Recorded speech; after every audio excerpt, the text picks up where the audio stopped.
Breaking news మహాశివరాత్రిని పురస్కరించుకొని పంచారామ క్షేత్రాలలో ఒకటైన భీమవరంలోని సోమారామం భక్తులతో పోటెత్తింది. తెల్లవారుజామున 3 గంటల నుంచే భక్తులు బారులు తీరారు. శ్రీ సోమేశ్వర స్వామివారికి మహన్యాసపూర్వక పంచామృత రుద్రాభిషేకాలను ఆలయ ప్రధాన అర్చకులు, వేద పండితులు శాస్త్రోక్తంగా నిర్వహిస్తున్నారు. పంచారామ క్షేత్రాలలో ప్రసిద్ధి చెందిన గునుపూడి శ్రీ సోమేశ్వర జనార్దన స్వామిని చంద్రుడు ప్రతిష్ఠించాడన్నది భక్తుల నమ్మకం. అందువల్ల చంద్రకళలు స్పష్టంగా స్వామి లింగం మీద కనిపిస్తాయని చెబుతారు. పౌర్ణమికి తెలుపు వర్ణంలో, అమావాస్యకి గోధుమ వర్ణంలోనూ స్వామి భక్తులకు దర్శనమిస్తారు. శివరాత్రికి స్వామివారికి కళ్యాణ మహోత్సవం, రథోత్సవం, తెప్పోత్సవం అంగరంగ వైభవంగా జరుగుతాయని ఆలయ ప్రధాన అర్చకులు సోంబాబు తెలియజేశారు.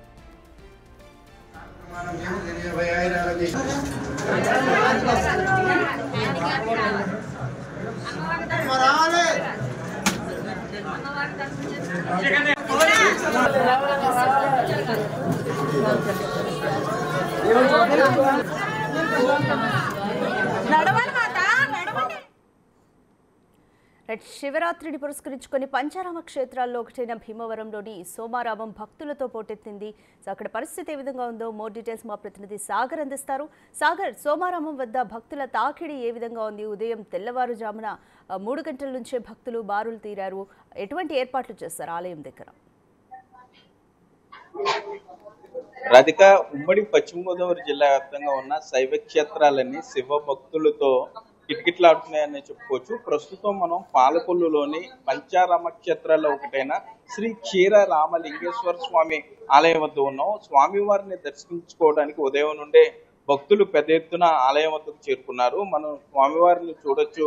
భక్తులకు ఉదయం నుండి కూడా స్వామివారు దర్శనమిస్తున్నారు. మహాశివరాత్రి సందర్భంగా ఇటు పాలకొల్లు శ్రీ క్షీర రామలింగేశ్వర స్వామి, అటు భీమవరంలోని సోమేశ్వర స్వామి, పట్టిసం క్షేత్రం వద్ద ఉన్నటువంటి వీరేశ్వర స్వామి ఆలయాలన్నీ కూడా భక్తులు, శివ భక్తులు పెద్ద ఎత్తున చేరుకుంటున్నారనే చెప్పుకోవచ్చు. మనతో క్షీర రామలింగేశ్వర స్వామి ఆలయ ప్రధాన అర్చకులు అనిల్ ఉన్నారు. స్వామి, ఏంటి ఈ ఆలయ విశిష్టత ఏంటి? అసలు మహాశివరాత్రి ఏ విధంగా జరుపుకోవాలి?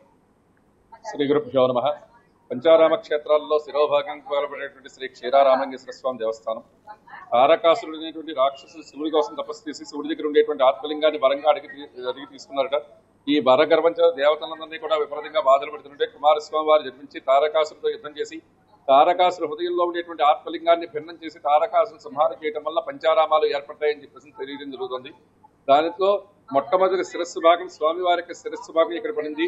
దీని కృతయుగంలో శ్రీ మహావిష్ణువు ప్రాణ ప్రతిష్ఠ చేసిన తర్వాత దండకారణ్యం వద్ద ప్రదక్షిణ చేసేటువంటి క్రమంలో శ్రీ మహావిష్ణువు అంశైనటువంటి శ్రీరామచంద్రమూర్తి స్వామివారిని పునః ప్రతిష్ఠ చేశారని చెప్పేసి మనకి పురాణాల ద్వారా తెలిసేటువంటి విషయం. ఇలాగ తారకాసుని యొక్క అనుగ్రహం వల్ల, సంహారం చేయటం వల్ల పంచారామాలు ఏర్పడ్డాయి. దాంట్లో మొట్టమొదటి శిరస్సు భాగం. ఈ శివరాత్రి అనేటువంటిది చాలా విశేషమైనటువంటి రోజు. అంటే బ్రహ్మదేవుడు, శ్రీ మహావిష్ణువు ఇద్దరూ కూడా పోటీ పెట్టుకున్నారట. అంటే నేను గొప్ప అని చెప్పేసానని అందరూ కూడా పోటీ పెట్టుకున్న సమయంలో శ్రీ మహావిష్ణువుకి, బ్రహ్మదేవుడికి ఇద్దరికి కూడా ఒక పెద్ద ఆకార స్తూపం రూపంలో కనిపించిందిట. అది ఎవరయ్యా అడిగితే పరమేశ్వరుడు. నేను ఈ లోకాలంతటినీ కూడా పాలించేటువంటి వ్యక్తిని, పరమేశ్వరుణ్ణి, నా మూలం ఎక్కడుందో, అంతం ఎక్కడుందో తెలుసుకోమని చెప్పేసానని వాళ్ళిద్దరికీ కూడా చెప్పడం జరిగిందిట. ఇలా చెప్పడంతో వాళ్ళిద్దరు, ఒకళ్ళేమో అధోభాగానికి శ్రీ మహావిష్ణువు ఆ మత్స్యావతారంలో అధోభాగానికి, బ్రహ్మదేవుడేమో తన యొక్క హంసవాహనం ఎక్కి ఊర్ధ్వలోకానికి వెళ్ళడం జరిగిందిట. ఇలా వెళ్ళడంతో ఆ యొక్క పరమేశ్వరుడు ఇద్దరికీ కూడా మోక్షాన్ని ప్రసాదించిన, ముక్తిని, ఐశ్వర్యాన్ని ప్రసాదించినటువంటి రోజు మహాశివరాత్రిగా మనకి పరిగణన.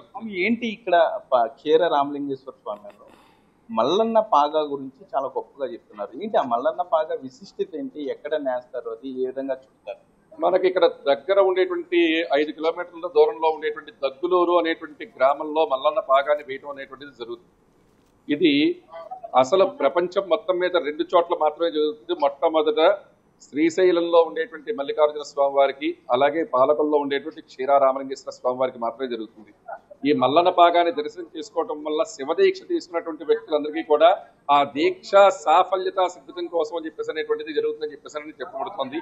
అలాగే మల్లన్న పాగాన్ని ఎవరైతే దర్శనం చేసుకుంటారో వాళ్ళందరికీ కూడా ముక్తిని, మోక్షాన్ని ప్రసాదిస్తారని చెప్పేసి మనకి శివపురాణాల ద్వారా తెలిసేటువంటి విషయం. కావున భక్తులందరూ కూడా విశేషంగా తరలి వచ్చి స్వామివారి దర్శనం చేసుకుని ఈ మల్లన్న పాగాన్ని కూడా విశేషంగా దర్శనం చేసుకుంటూ ఉంటారు. ఇది వరద సోమేశ్వరరావు గారు వారి యొక్క కుటుంబ సభ్యులు పూర్వీకులందరూ కూడా మనకి మల్లన్న పాగాన్ని వేయడం జరుగుతుంది. ఏంటి స్వామి ఇక్కడ క్షీర రామలింగేశ్వర స్వామి ఆలయంలో మహాశివరాత్రి సందర్భంగా ఎటువంటి పూజా కార్యక్రమాలు, ఎటువంటి అభిషేకాలు ఇక్కడ ఏర్పాటు చేశారు? ఏంటి అభిషేకాల్లో ప్రత్యేకమైనది? అభిషేకాల్లో ప్రత్యేకత అనేటువంటిది అభిషేకాలన్నీ కూడా ప్రత్యేకమైనటువంటివి. కానీ శివరాత్రి మహోత్సవం పురస్కరించుకుని మధ్యాహ్నం 12 గంటల దగ్గర నుంచి రాత్రి లింగోద్భవ కాల అభిషేకం అనేటువంటిది చాలా విశేషమైనటువంటిది. ఆ లింగోద్భవ కాలంలో స్వామివారికి జరిపించేటువంటి అభిషేకాది కార్యక్రమాలన్నీ కూడా భక్తులు నిర్వర్తించుకోవడం కోసం అని చెప్పేసి ఎక్కువగా తాపత్రయపడుతూ ఉంటారు. అలాగే మధ్యాహ్నం 12 గంటల దగ్గర నుంచి రాత్రి 12 గంటల దాకా స్వామివారికి విశేషమైనటువంటి ఏకాదశ రుద్రాభిషేకాలు, ఏకవార రుద్రాభిషేకాలు, పాశుపతాభిషేకాలు, కాటకాభిషేకాలు ఇటువంటి అభిషేకాలన్నీ కూడా నిర్వర్తించుకుంటూ స్వామివారి యొక్క అనుగ్రహాన్ని పొందుతూ ఉంటారు. ఇది స్వామివారి యొక్క గుడిలో జరిగేటువంటి అభిషేకాది కార్యక్రమాల యొక్క విశేషమైనటువంటి విషయం. ఓకే, భక్తులు కూడా ఉన్నారు. ఏంటి దర్శనం ఏ విధంగా జరిగింది? క్యూ లైన్ లో ఏమన్నా ఇబ్బందులు ఏమన్నా ఉన్నాయా? నాకు మాట్లాడుతాం దర్శనం బాగా జరిగిందా? బాగానే సరే, ఏంటి ఏమన్నా ఇబ్బందులు ఏమన్నా ఉన్నాయి క్యూ లైన్? ఇబ్బందులు ఏమి లేవు అంత బాగానే జరిగింది. ఏంటి ఈ టెంపుల్ విశిష్ట ఏదైనా తెలుసా మీకు? తెలియదు శ్రీరామలింగేశ్వర పాలకొల్లు. ఓకే, మనం చూస్తున్నాం ఇక్కడ భక్తులు కూడా పెద్ద ఎత్తున క్యూ లైన్లు ఇక్కడికి చేరుకుంటున్నారు. ఉదయం నుండి కూడా క్షీర రామలింగేశ్వర స్వామి వారిని దర్శించుకోవడానికి ఇక్కడికి చేరుకున్నారనే చెప్పుకోవచ్చు. క్యూ లైన్లు సుమారుగా 2 కిలోమీటర్ల మేర క్యూ లైన్లు ఉన్నాయి. భక్తులకి ఇబ్బంది లేకుండా అధికారులు అన్ని ఏర్పాట్లు చేస్తున్నారు. మరోపక్క ఇటు పాలకొల్లు ఇక్కడ సంబంధించి శ్రీశైలం తర్వాత మరలా ఆ స్థాయిలో మల్లన్న పాగా చుట్టడం అనేది ఇక్కడ ప్రత్యేకంగా చెప్పుకుంటూ వస్తారు. మల్లన్న పాగా చుట్టేటప్పుడు కూడా భక్తులు పెద్ద ఎత్తున ఇక్కడికి తరలి వచ్చి మల్లన్న పాగాను దర్శించుకుంటారు. మనం స్వామివారు ఇప్పటి వరకు చెప్పారు ఆలయ ప్రధాన అర్చకులు, స్వామివారి విశిష్టత, ఆలయ విశిష్టత కూడా అదేవిధంగా పట్టిసం క్షేత్రం కూడా అంతే స్థాయిలో విశిష్టత సంతరించుకుందనే చెప్పుకోవచ్చు. గోదావరి ఒడ్డున ఉన్నటువంటి ఈ పట్టిసం క్షేత్రాన్ని దర్శించుకోవడానికి కూడా భక్తులు పెద్ద ఎత్తున చేరుకుంటారు. అట్లాగే ఏలూరు జిల్లాలో ఉన్న బలివే క్షేత్రం కానీ, మరోపక్క పశ్చిమ గోదావరి జిల్లాలో భీమవరం నియోజకవర్గంలో ఉన్నటువంటి సోమేశ్వర స్వామి ఆలయం కానీ ఈ పెద్ద ఎత్తున శివభక్తులు జరుగుతాయి. ఒకే రోజు ఈ మహాశివరాత్రి రోజునే పంచారామ క్షేత్రాలన్నింటినీ కూడా దర్శించుకోవడానికి ఉదయాన్నే బయలుదేరతారు. ఒక్క రోజులోనే దర్శించుకోవాలని కూడా భక్తులు భావిస్తుంటారు. అసలు ఈ విషయం కూడా ఒకసారి అర్చకుల్ని మాట్లాడించే ప్రయత్నం చేస్తాం. స్వామి, ఏంటి మహాశివరాత్రి రోజు ఒక్కరోజే పంచారామ క్షేత్రాలన్నీ దర్శించుకుంటే చాలా పుణ్యం బాగుంటుందని ఒక ఆలోచన భక్తులని. ఎంతవరకు వాస్తవం ఇది? సాధ్యమే పని అన్నారు. అయితే సాధ్యం అయ్యేటువంటి విషయాన్ని మాత్రమే చెప్తారండి. ఎందుకని చెప్పేసానంటే పంచారామ క్షేత్రాలు అని చెప్పేసానంటే శివుని యొక్క ఆత్మలింగ భాగాలు అని చెప్పేసి శరీర భాగాలు అని చెప్పేసి చెప్పబడి జరుగుతుంది.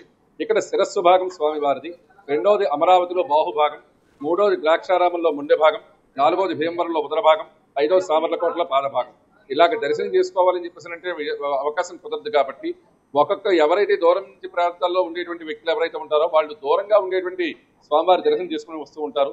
అమరావతి, భీమవరం, పాలకొల్లు, ద్రాక్షారామం, సామర్లకోట ఇలాగ 5 ఆరామాలు ఒక్కసారి దర్శనం చేసుకుంటే శివుని యొక్క పరిపూర్ణమైనటువంటి దేహాన్ని దర్శనం చేసుకునేటువంటి పుణ్య ఫలితాన్ని కలుగుతుందని చెప్పేసానని భక్తులందరి యొక్క ప్రకార విశ్వాసం. అందుకోసం చెప్పేసి దర్శనం చేసుకుంటూ ఉంటారు.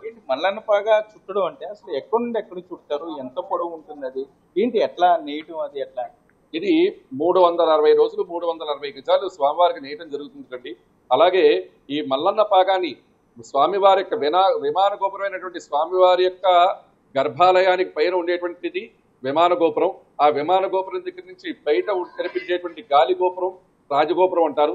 ఆ రాజగోపురం దాకా 360 మూరలు స్వామివారికి నేసి ఒక్కొక్క మూర మనకి స్వామివారికి సమర్పణ చేయడం జరుగుతుంది. ఇక్కడ శిరస్సు భాగం, ఇక్కడ శిరస్సును 2 కట్టి అలాగే 2 భాగాలుగా విడదీసి అది గాలి గోపురానికి 2 భాగాలుగాను తీసుకువెళ్లి ఆ పాదాలకి కట్టడం జరుగుతుంది. ఇది స్వామివారి యొక్క మల్లన్న పాగా కట్టేటువంటి విధానం. ఏంటి సార్, రుద్రాభిషేకం ఇక్కడ ప్రత్యేకంగా చెప్తున్నారు. మహాశివరాత్రి రోజున ఇక్కడ పంచారామ క్షేత్రాలు ఒకటైన క్షీర రామలింగేశ్వర స్వామి ఆలయంలో జరిగే రుద్రాభిషేకం ఏకన్యాస అభిషేకం అని ఏంటి? ఆ విశిష్టత ఏంటి? స్వామివారికి అభిషేక ప్రియ శివ అని చెప్పేసి మనకి వేదం చెప్పబడుతోంది.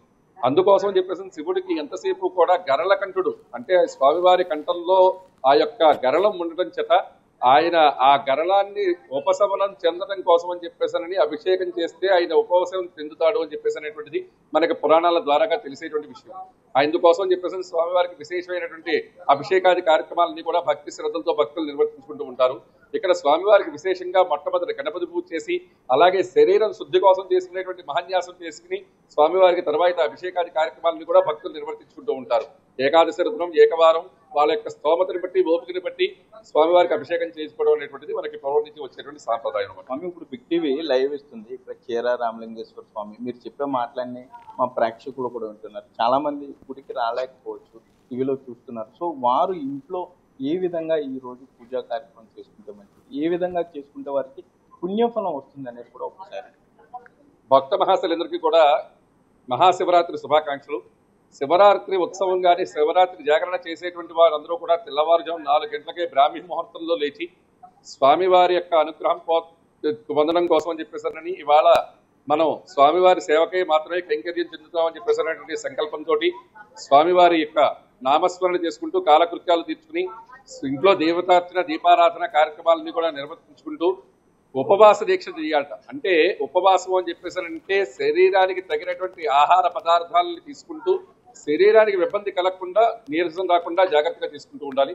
దాని తర్వాత ఈ రోజు ఎవరైతే జాగరణ చేస్తారో స్వామివారి నామస్మరణ ఓం నమ శివాయ అనేటువంటి నామస్మరణ చేసుకుంటూ రాత్రి తెల్లవారుజామున వరకు ఉపవాసం దీక్ష ఉండి జాగరణ చేసేటువంటి వాళ్ళకి ముక్తిని మోక్షాన్ని ప్రసాదిస్తారని చెప్పేసి మనకి శివరాత్రి చేసేటువంటి జాగరణ విధానం గాని పూజా విధానం గాని చెప్పబడుతుంది. అయితే మొత్తం మీద చూసుకుంటే ఉమ్మడి పశ్చిమ గోదావరి జిల్లా వ్యాప్తంగా ఉన్న శైవ క్షేత్రాలన్నీ కూడా భక్తులతో కిటకిటలాడుతున్నాయని చెప్పుకోవచ్చు.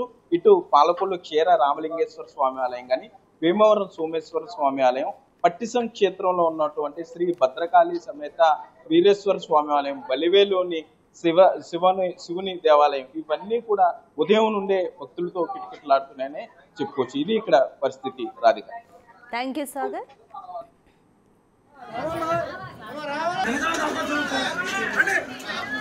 Vamos,